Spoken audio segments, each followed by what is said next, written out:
qilyapsan? Seni videoga olaman, jalab. To'xta. Tata aka. Olaman. Olaman. Tata aka, yo'q. Mana to'xta. Tata aka. To'xta. Nimaga to'xtamaysan? Nimaga meni hayotimni buzyapsan? Buzganim. Sen buzgan jalab. Men nima qilaman? Meni ko'rdingmi? Men nima qildim sizga? Meni yerimdan ayirmoqqa meni nima qilding? Men nima qildim sizga? Nima qilganing bilasanmi? Qo'taqa keldingmi? Yerim senga to'y kuni borgan 8000 pul bor. Voy tashlab. Shunday 8000. Chaqiring o'tdi. Mana videoni ko'rib, bittasi kichkina bolasini yurgizyaptimikin, totoy deb o'ylabman. Bu zapal ekan bu. Tavba qilib biroz ustidan kulib, anaqa bo'lmaydi, yomon narsa bu. Yo'q, lekin ona opa mana ko'rganki odamni ko'tar qo'lingni deb qo'ltig'iga hali tovuq pati bilan ishqab kuldiryapti-da onasini. Endi shunaqa ham bo'ladi. Ha. Nima u opani urasiz? U opa chegirma qilib arzon qilib beribdi-yu. 8000. Totoyni uring, totoy qani? Totoy o'zi kanali chegarasiga ketdi. Ha. Bolalar. Yaxshi lifehack. Ko'zi qonga to'lib turgan bo'ydoqlar uchun maxsus. Uydan 16 ming so'm pul olamiz. Savziga deb. 8 mingga savzi olamiz. Savzi olayotib qora salapanni ikkita qilib olamiz. 8 mingga eslishto sonsa bor.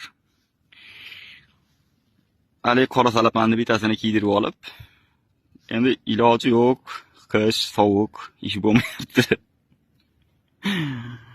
Ali akani gap esimga tushib ketdi. 12 ming ham demaymiz. 10 ming ham demaymiz. 9 ming ham demaymiz. 8 ming.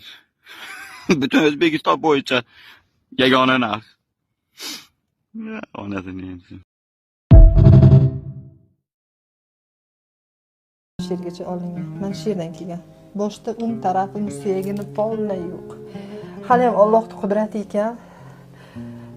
Kechalar tahajjud o'qiganlarimni to'xtamay joynamozda turib Allohdan so'raganimni yashash uchun kurashib o'ziga keldi. Bu akani o'rinlarga o'zingizni qo'yib ko'rib, hamma joyi sog' bo'lganiga shukr qiling. Birinchi o'rinda so'raydigan narsam shu. Akasi bilan chiqib shu mashina yuvib kelamiz deb avtohalokatga uchragan.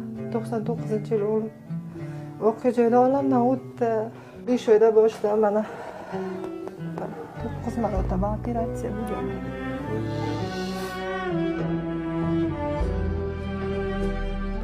Ovqatlanish qanaqa katta ne'matligini hozir mana shu akamiz orqali sizga bitta ko'rsatib bermoqchimiz. Ovqat shu yerdan berasiz? Ha, mana shu yerdan beraman. Suvda ham unaqa qo'yib ichadi. Shunda oshqozonlarga bu ovqat yetib boryapti-da. Ha, mana shu yerga mana oshqozon, bu ham mana bunaqa bu qonli ko'p yil qo'yilgan ham biri. Ovqat chiqib ketyapti bu yerdan ham. Bergan ovqatimiz keyinroq chiqib ketadi, yutalsa. Mana shunaqa qilib ovqatlantiramiz baland. Qo'llarini ham mana chaqaloq qanday bo'lsa shunday. Hech kim farzand o'g'lidan kiyinmasin baland. Balam uchun to'xtovsiz kurashyapman, to'xtovsiz. Ehson qiladigan yaqinlaringizga mana shu videoni tashlaysiz. Dalolat qilasiz. Sanam ehson qil, ey inson. Agar sen shu holatda bo'lganingda nima qilarding? Shukrki, seni holating sog'lom. Mana shu shukr haqqini ado etish uchun ham yordam berib, ehson qilish qo'lingizdan kelmaydimi? Mana shu shukr haqqini ado etish uchun ham yordam berib, ehson qilish qo'lingizdan kelmaydimi?